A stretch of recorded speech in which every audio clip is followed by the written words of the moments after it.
Comenzamos. El TP, ustedes, es un CRUD de una inmobiliaria donde primero, por una parte, realizaron el diagrama, la identidad-relación de la base de datos, y posteriormente tenían que, a nivel código desde NetBeans, crear el CRUD. Entonces, vamos a explicar cómo es eso posible a nivel teoría y después implementación. Internet funciona a base del CRUD. Cada página web que existe funciona gracias a que hay un CRUD por detrás. Tenemos siempre, por un lado, un cliente, que en este caso puede ser nuestro navegador web, Google Chrome, Internet Explorer o el que sea. Tenemos Internet, que es a donde estamos conectados. Y tenemos el servidor, que en este caso es la API, que es donde va a existir nuestro CRUD. Nuestro CRUD va a vivir, entre comillas, aquí adentro. Se va a responderle a Internet y el cliente es el que hace las peticiones o requests. ¿Cómo funciona esto? Dijimos que estamos en Google Chrome, por ejemplo, es el navegador que yo tengo abierto, y estoy conectado a Internet. Se ve aquí abajo, Network Internet Access. Entonces vamos a entrar a un servidor. Lo que estamos haciendo es pedirle al servidor de ChatGPT que nos muestre todo lo que tiene. Aquí en primera instancia no vemos el CRUD, por ahora. Si continuamos al siguiente slide, vamos a ver que dentro del CRUD existen 4 métodos muy comunes: get, post, put y delete. El primero sirve para obtener datos. Es una petición de tráeme algo. El post es para crear algo. El put para actualizar y el delete para borrar. Esto lo podemos ver de la siguiente manera. Dijimos que cuando entramos a ChatGPT estamos pidiendo algo. Al estar pidiendo algo estamos dentro del método get. Tráeme lo que este servidor me responde en esta URL. Ahora, ¿cómo podemos crear algo? Cuando nosotros creamos algo, esperamos verlo creado. Es decir, tener una respuesta. Hay que imaginarse Internet como una conversación.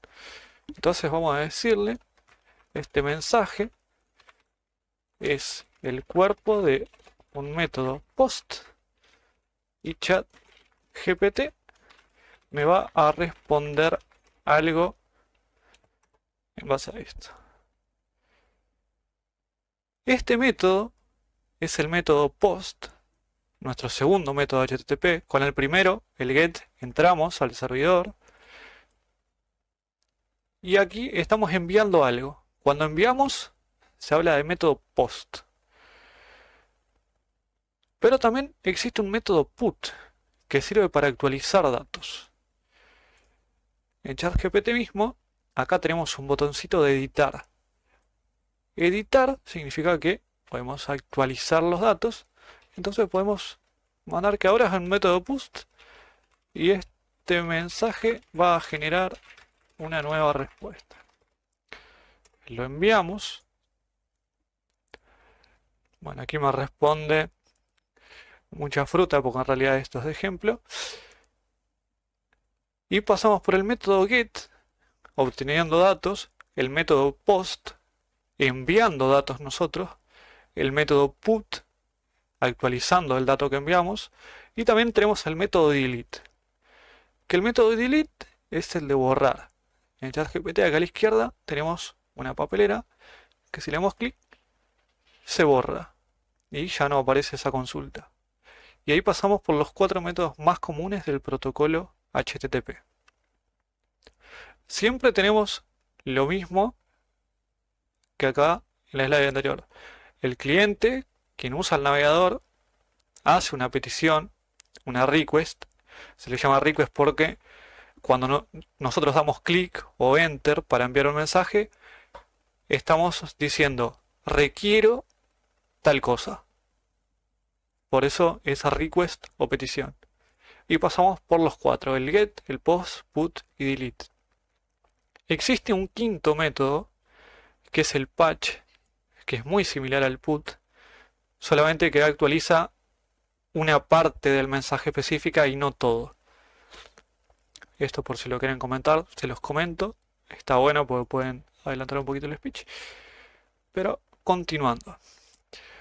Las dos del área anterior son, digamos, la base y los fundamentos más comunes en cuanto se habla de cómo funciona Internet y por qué podemos ver cosas desde el navegador web.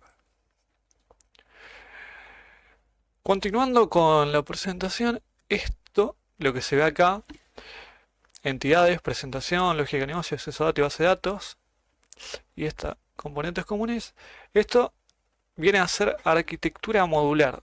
Esto es uno de los tipos de arquitectura de software que existen. Existe arquitectura, perdón, es arquitectura en capas. Existe modular, en capas, hexagonal, entre otras. Esta es arquitectura en capas. Y tenemos cuatro capas. La capa presentación, que es la capa de cara al usuario, que aquí es donde tenemos los controladores, que son los que gestionan las solicitudes del protocolo HTTP, las que vimos antes, get, post, put y delete. Es decir, que por cada acción que nosotros hagamos, por ejemplo, entrar a esta URL, va a ser controlada a nivel código por un controlador que maneja una petición get. Esto, si nos vamos a NetBeans, vemos que dentro del top inmobiliaria tenemos dos controladores dentro de la carpeta de controllers. Si nosotros nos vamos a cliente o client controller, como lo llamamos, vamos a ver que para obtener todos los clientes tenemos un método get. Esto tiene sentido porque dijimos que el método get del protocolo HTTP era para traer datos. En este caso nos va a traer toda la lista de clientes de nuestra base de datos. Después tenemos la capa de negocio o lógica de negocio. Esto se le conoce como servicios a nivel código y son los encargados de gestionar la lógica, reglas de negocio y procesamiento de datos. Por ejemplo, podemos tener a nivel código una comprobación de si un cliente es buen pagador, nunca se atrasa, podemos cada cierto tiempo darle un descuento, una promo, un beneficio o lo que sea. Si nos vamos nuevamente al código, tenemos una carpeta servicios y aquí tenemos nuestro servicio para el cliente. Y acá vemos que en el mismo método de traer todos los clientes hacemos unas comprobaciones. Desde el controlador se llama el servicio y en el servicio se hace una serie de comprobaciones, se recorren los clientes, se fija cuál es el dueño de la inmobiliaria y responde un mensaje personalizado. Recordar que esto va siempre en este orden, desde la capa 1 a la última, es decir, controladores, servicios, repositorio y base de datos. Ahora vamos a ver la siguiente capa, la capa de acceso a datos. La capa de acceso a datos se conoce como repositorios y son los encargados de almacenar y recuperar datos de la base de datos. No hay que confundir almacenar con tener ahí viviendo la información. Este almacenar más bien se refiere a insertar, quizás queda mejor así, de insertar y recuperar datos en la base de datos, porque estos repositorios, si nos vamos acá, vamos a ver que no hay ninguna query. Sin embargo, sí puede guardar lo que nosotros queramos. ¿Por qué? Estamos usando dentro de Spring Boot una librería que se llama JPA, y JPA permite ya internamente guardar, hacer flush, borrar varios, obtener uno específico, obtener por ID, etcétera, sin necesidad de hacer queries de SQL porque las hace internamente. ¿Y el repositorio cómo hace entonces para saber en qué entidad guardar? Porque, bien, podemos hacer un insert values, pero ¿a dónde? Entonces, tiene que saber que se refiere a la entidad de cliente. A nivel código, esta es la forma de declararlo, se le dice que es un repositorio, y aquí tenemos la entidad de cliente. Si nosotros entramos, tenemos todos los campos que teníamos en el diagrama de entidad-relación, y también el tipo de su clave primaria. Si nos venimos acá, es un integer. Excelente. Continuando con la arquitectura en capas, tenemos la última capa, que es la de base de datos, que es la encargada de almacenar la información. Nosotros, a nivel código, no almacenamos información, sino que lo almacenamos en una base de datos como MySQL. Entonces, ¿cómo es posible que esto suceda? Vamos a levantar el proyecto, vamos a darle play y vamos a ver una serie de comandos por aquí abajo. Esto indica que se está iniciando Spring Boot. Y por aquí vemos que se crea una tabla de clientes con sus propiedades y se crea una tabla inmobiliaria con sus propiedades, o mejor dicho, con sus respectivos campos. Excelente, ahora en teoría este repositorio ya podemos insertar datos en la entidad de clientes que se reflejarían en la base de datos. Pero tenemos algo aún mejor. Desde el código podemos ya insertar datos automáticamente a nuestra base de datos. Tenemos un script aquí que se llama database.sql, donde ya se insertan los datos en la inmobiliaria y se insertan datos en la tabla de clientes. Esto, en este momento parece magia, pero lo podemos corroborar accediendo a la base de datos. Recuerden que primero tienen que hacer el create database, después el use inmobiliaria. Para cuando hagan el use tiene que aparecer negrita, y ahora ya podemos venir por acá, columns, ver todas las columnas que tiene, y si hacemos un select all from clients, tenemos todos los clientes, incluido uno que es propietario, uno que es asistente y uno que es dueño de la inmobiliaria. Lo mismo, lo tenemos inmobiliaria, ya obtenemos todos los datos que insertamos mediante el script. Ahí tenemos 4 de las capas, que son los componentes más comunes, y también tenemos una capa que se refiere a las entidades. Las entidades las vimos que las usa JPA en la capa repositorios para saber en qué entidad tiene que guardar datos. Si nos vamos a la carpeta Entities, vamos a ver que tenemos la entidad de cliente y la entidad inmobiliaria. Y vamos a ver que tenemos una relación one to many, porque es una inmobiliaria y son muchos clientes. Y del otro lado tenemos la inversa, many to one. Continuando con la PPT, hay un concepto que lo agregamos acá porque se usa para poder tener respuestas personalizadas para el usuario.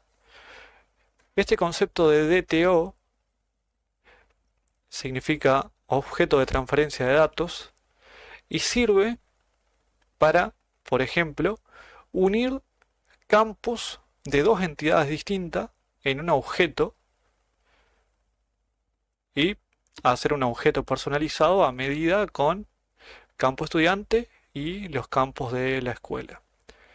Si esto no fuese posible, lo que tendríamos que hacer es una entidad nueva que se dupliquen los datos de estudiante y de escuela, pero en una tabla separada. Tendríamos un tercer cuadrito. Y hay que acordarse que en base de datos la duplicidad no es buena. Este concepto de DTO lo usamos a nivel código cuando justamente buscamos todos los clientes. El controlador hace por el método get. El método get, recuerden que era el de traer los datos del protocolo HTTP. El controlador usa al servicio y el servicio maneja lógica de negocios. Esto es lo que vimos acá. El servicio maneja lógica de negocios. En la lógica de negocios vemos que se usa al repositorio.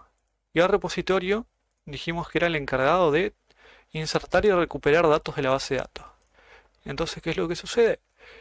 El repositorio trae de la base de datos todos los clientes y una vez que los tenemos almacenados en una variable, podemos hacer lógica. En este caso vamos a recorrer todos los clientes que tenemos en la base de datos y vamos a fijarnos si hay alguno que sea dueño de la inmobiliaria. En caso de que sí, que ya sabemos que hay uno que es dueño de la inmobiliaria, si venimos acá, aquí tenemos al señor Burns, que es dueño de la inmobiliaria, lo va a agregar a un mensaje personalizado, que es justamente un DTO. Y este DTO lo que va a hacer es devolver todos los clientes son la entidad básicamente, todos los datos que hay en esa entidad, en esta, pero aparte un mensaje personalizado. Ese mensaje personalizado corresponde a esto, tendríamos todos los clientes arriba y solamente un message de tipo string abajo y tendríamos la concatenación de ambos a la derecha. Por último, tenemos Postman. Postman en nuestro caso es lo que va a funcionar a modo de formulario porque Postman nos permite de forma fácil y clara poder probar todos los métodos del protocolo HTTP sin la necesidad de crear un formulario en HTML con CSS o la tecnología que se quiera. ¿Cómo funciona Postman? Aquí tenemos un mini ejemplo. En Postman primero se ingresa una URL, en este caso como estamos en un entorno local, es decir, nosotros no hemos subido nuestro proyecto a ninguna página web para que lo pueda usar cualquier persona, lo usamos nosotros en nuestra computadora. Va a entrar siempre a localhost y al puerto que corresponda, que lo podemos ver por aquí en alguna parte, 8080. O sea que vamos a entrar a localhost 8080. Ok, entramos al URL y el segundo paso que nos dice es que Postman recibe una request. La request, si nos venimos acá, que era lo primero de la PPT, una request es una petición que nosotros hacemos. Si fuese un get, es de, ok, tráeme datos de esta URL.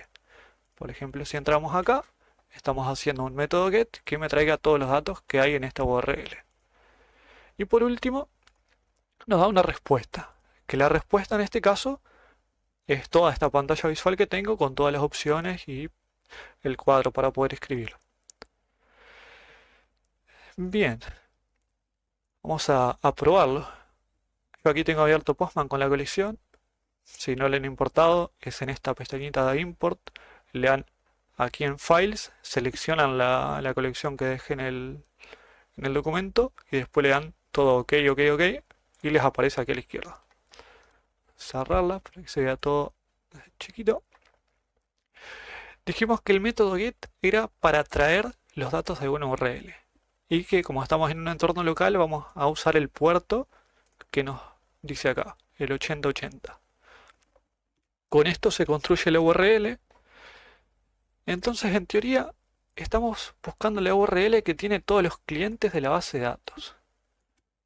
Y esto parece magia, pero si le damos clic en Send, vemos que carga un poquito y nos responde con nuestro DTO, que si nos vamos acá, o podemos entrar al DTO, perdón, y vemos que es el mensaje y la lista de clientes.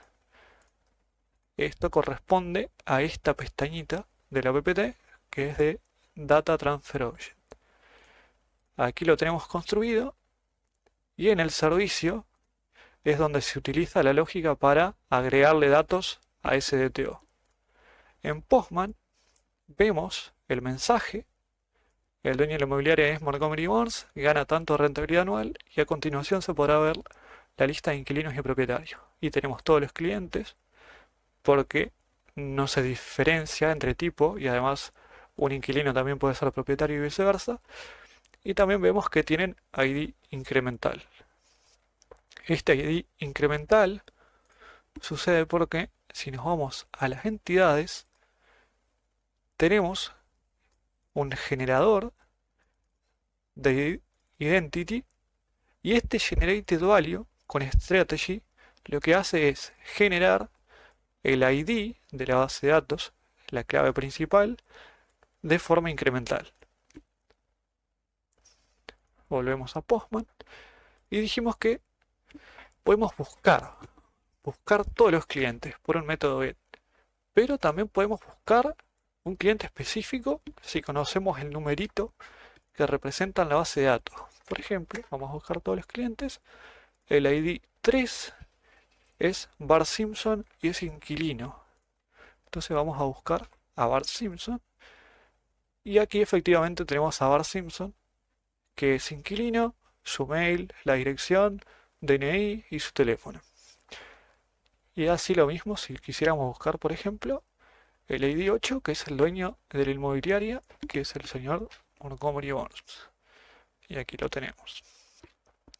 Ok, pero podemos también generar un nuevo cliente, registrar.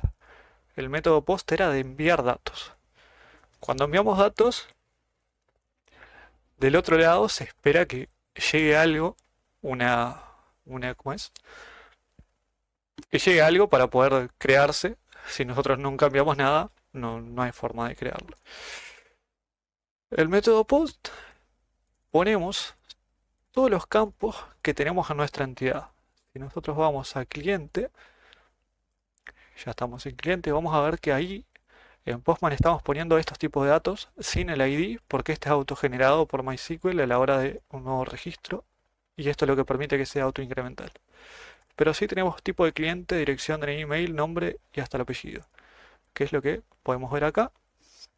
Están todos los mismos campos.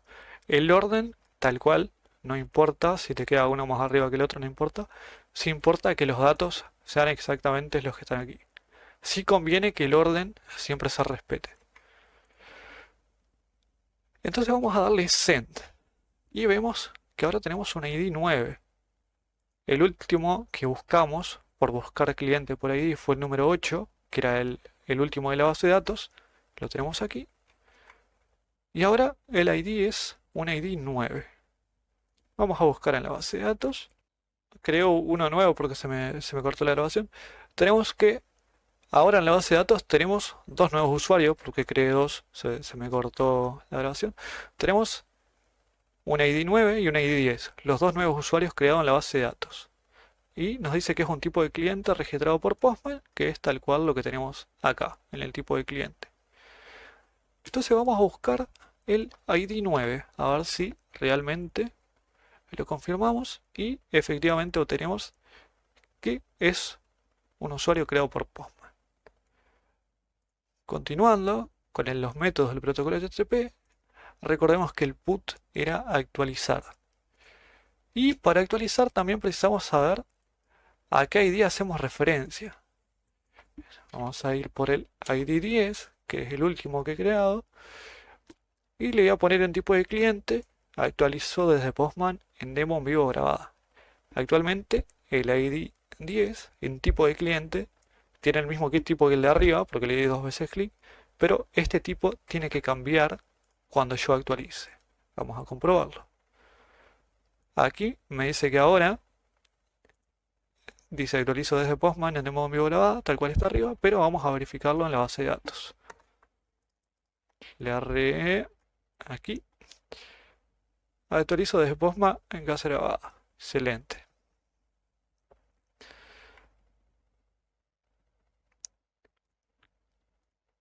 Y por último tenemos el método delete.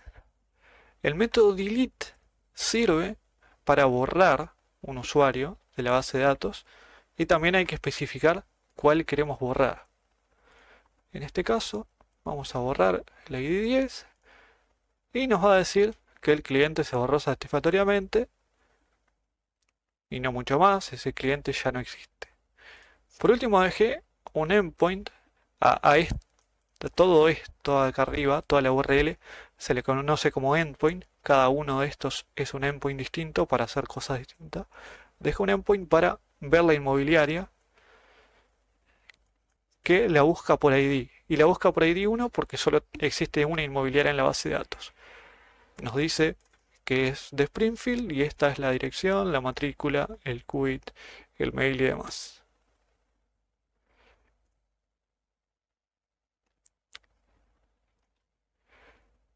Por último, a modo solo de comentario, lo que hace posible que cuando nosotros demos play aquí arriba se pueda conectar a MySQL con nuestros usuarios de contraseñas y con la base de datos que nosotros creamos que era Create Database Inmobiliaria, es este archivo application.yml que tiene una serie de configuraciones y que usa primero esta parte, la conexión a MySQL, esta parte JPA para poder insertar datos en nuestra base de datos, la de arriba, esta pequeña parte para crear las tablas en base a las entidades, y por último este script de SQL para poder usar este script y que cuando nosotros demos play acá en MySQL ya tengamos datos de prueba para no tener que cargarlos a mano mediante un método POST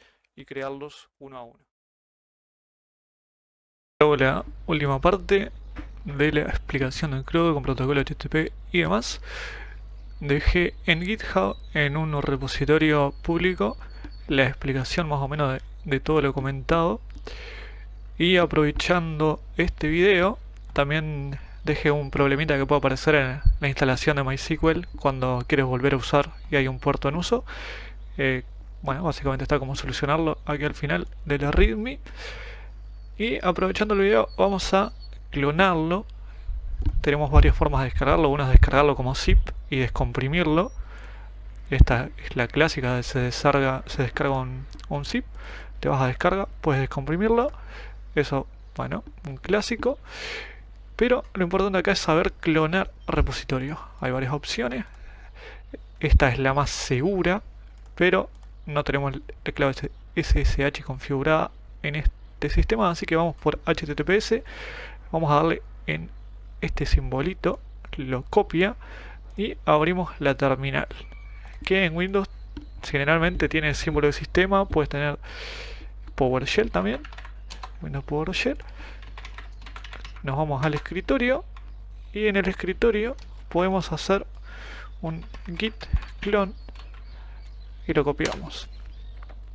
Con enter se empieza a clonar y ahora ya podemos con cd movernos a ese proyecto. Si tenemos un ls desde PowerShell ya nos aparece la estructura de archivo, que si vemos es la misma: crc, main, git y al final el pom. Bueno, el de readme también porque lo acabo de agregar, pero lo agregué desde GitHub, no desde local. Pero básicamente sería eso.